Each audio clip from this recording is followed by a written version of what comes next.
అన్నట్టు చెప్పుడు మర్చిన కలికి మస్తున్నదని అందరు అంటుంటే ఇక నేను కూడా టాకీస్ పోయి చూసినానులా మంచిగానే ఉన్నది సినిమా. గీఫిక్స్లు మంచిగా తీసిరు. 3D కళ్ళద్దాలు పెట్టుకొని చూస్తే నిజంగా మన కళ్ళ ముందే ఆ సినిమా జరిగినట్టు ఉంటుందటనోళ్ళ.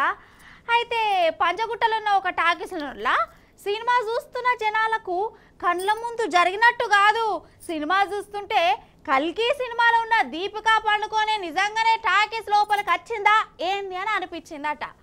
అర్థం కాలేదా? పారి మంచిగా అర్థం చేపిస్తా. ఇగో టాకీస్ల కల్కి సినిమా నడుస్తుంది, ఆగ చూడురిగా.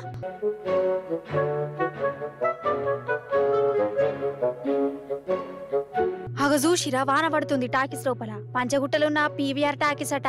అయితే ఇట్లా సినిమా చూస్తుంటే టాకీస్ లోపల నీళ్ళు ఊరుతుంటే నిజంగానే ఇది సినిమాల సీన్ కావచ్చని అనుకున్నారు వాళ్ళ జనాలు.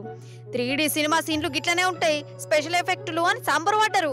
అజనక బట్టలు తడుస్తుంటే అప్పుడు అస్సలు సినిమా అర్థమైంది. బయట వాన కొడుతుంటే టాకీస్ లో వాన కొట్టింది. అయితే కల్కి సినిమాల హీరోయిన్ దీపికా పండుకొని ఏదో రాజ్యంలో అడుగుపెట్టుడుతోడే ఆడవాన పడుతుంది. ఇక అప్పుడే టాకీస్ లోపల కూడా వాన నీళ్ళు వచ్చే వరకల్లా కొంపదీసి లోపల గిట్ల దీపికా పడుకొని వచ్చి కూర్చున్నదా అయింది అని జెరిసేపు కన్ఫ్యూజ్ అయ్యి అటు ఇటు చూసిరట. ఇక లాస్ట్కు దీపికా పడుకోలే కూసోలే అని తెలుసుకున్నాక వానల సినిమా చూయించినందుకు టాకీస్ వాళ్ళను వాళ్ళ స్టైల్లో సన్మానం చేసిరట.